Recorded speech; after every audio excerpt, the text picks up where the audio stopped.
Hello everybody, welcome back. Today as well we have got you another video. In this video I'll show you how you can delete watch history on X or Twitter. But before that, please do make sure to like our video, subscribe our channel, and yes, without any further delay, let's get started. So for that, first you're going to go ahead and open up your X app or the Twitter app that you would prefer, whatever you would prefer it to be called. Go ahead, open your app up and just wait for a while. Once your account is like that, once you have opened it up, this is how the interface is going to look like. Now when you go to the search bar, you will find all of the search history of yours.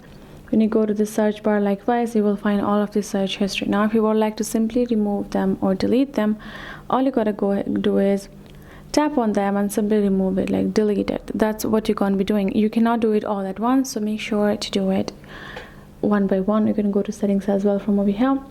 So that's it. So if you want to simply remove or refresh your page as well, home page as well, then you just have to make sure you simply refresh it once in a while, and you can go to the search bar again and make sure to delete all the searches that you have done for search topics that you have searched over there.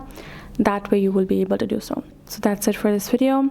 Hope this video helped. Thank you so much for watching. I will see you guys in our next video.